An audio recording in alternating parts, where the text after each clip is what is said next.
Hello there.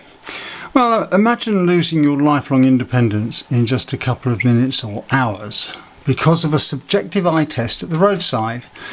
Now, it's been suggested that a new initiative with 3 police forces here in the UK is simply the DVLA turning these roadside tests into a weapon to strip older drivers of their licences without any medical consultation.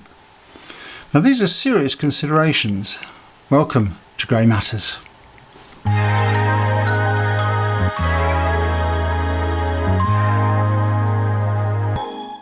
Hello, and welcome to Grey Matters, the channel that promotes the fact that the older generation still matters and has relevance, and which looks at the issues that matter to the older generation. Now then, these police roadside driver eye tests. This whole debacle about eye testing for older drivers has got us all in a bit of a stink. What with the DVLA having a preferred supplier of mandated eye tests, which is Specsavers, and the possibility that the government is going to force drivers over 70 to have 3 yearly eye tests. Now, I'm sure you will recall that we're already questioning the validity of these roadside tests, usually administered by police officers. And I think it's still, it's quite disturbing that this eye test is able to bypass any medical proof to force immediate licence revocations. There's a lack of independent oversight in this process, and we think it needs addressing as soon as possible. Now, the police have had the power to revoke licences since 2013 under Cassie's law, named after 16-year-old Cassie McCord, who tragically died after an 87-year-old man lost control of his car in Colchester in Essex. It was later found that he had failed a police eye test just days before, but he was allowed to continue driving due to a legal loophole that meant that the police had no power to prevent him from driving and could only advise against it. Now, with the introduction of Cassie's law, the police are able to request urgent same-day DVLA licence revocations, and a decision is usually made within a couple of hours. However, they still don't have the power to seize the driving licence or prevent the person from driving until the point that the licence is revoked. But according to the RAC, there's a new initiative designed to crack down on drivers with uncorrected defective vision. I've said it before, I don't want anyone on the road who's unsafe to drive due to defective vision. I'm sure we'd all agree on that. But the thrust of most initiatives always seem to be aimed at older drivers without any supporting evidence, as we've proved in a recent edition of Grey Matters, and that was using the government's own figures. Now, these 3 police forces are spearheading a crackdown which will see drivers having their tested during routine roadside traffic stops. Now, as usual, drivers will be asked to read out the licence plate of another car from 20 metres, about 65 feet, and failure could potentially result in them having their licence revoked immediately. Thames Valley, Hampshire and West Midlands police forces plan to test every driver they stop, which at first glance is great news. We've long been saying that all drivers should be targeted for these tests, not just older drivers, which seems to be the norm if I'm honest. Defective vision affects all ages, and you'll hear me say that often. Now, this initiative has been backed by Brake and this is interesting, Vision Express. Not Specsavers, you'll notice, but Vision Express. I think they obviously feel they're missing out. And after all, why should Specsavers have all the fun? If a driver fails the roadside eye test, then the attending officer, if he deems that the driver is unsafe to be on the road, then the police officer can make an urgent request to the DVLA for the revocation of the driver's licence. Now, from that, one can deduce that it's possible to fail the eye test, but be deemed to be safe to continue driving. So that's a very subjective decision made by a police officer. And what qualifications do police have to conduct these tests?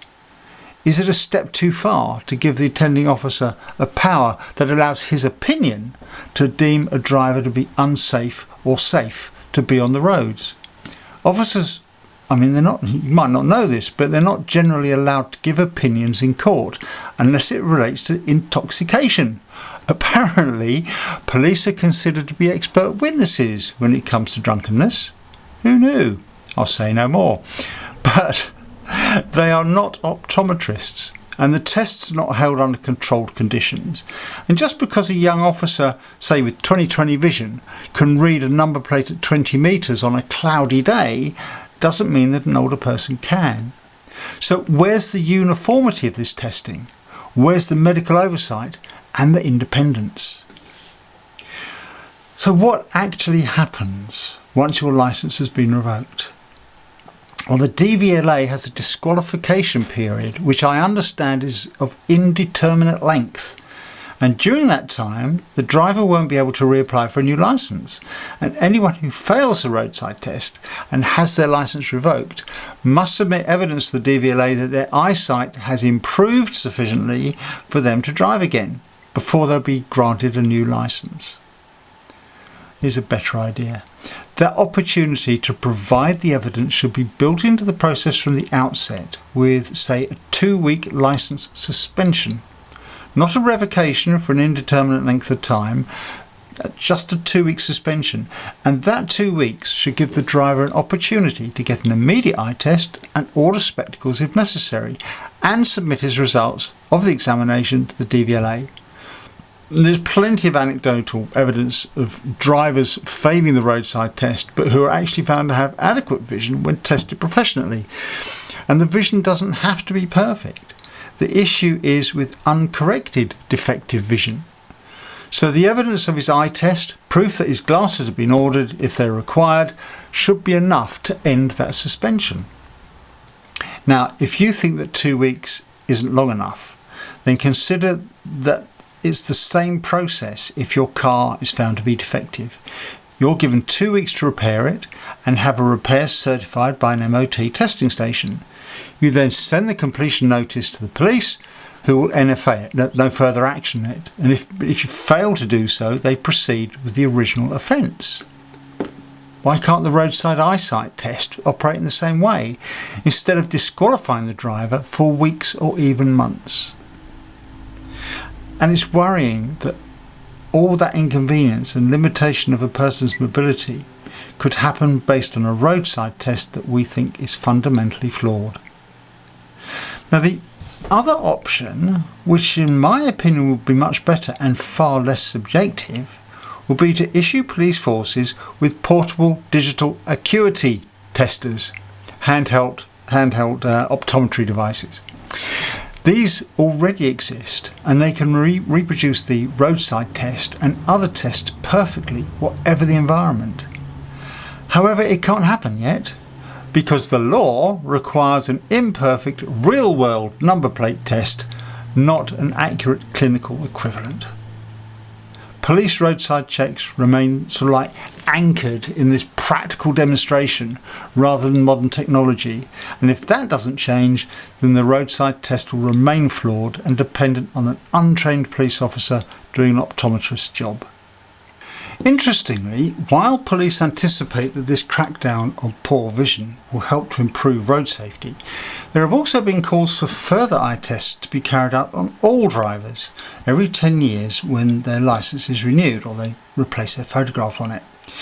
If you're a regular viewer of this channel, you'll know that that's something we've been advocating for some time, because currently the government is seeking to force the over 70s to have eye tests when they renew their licences every 3 years.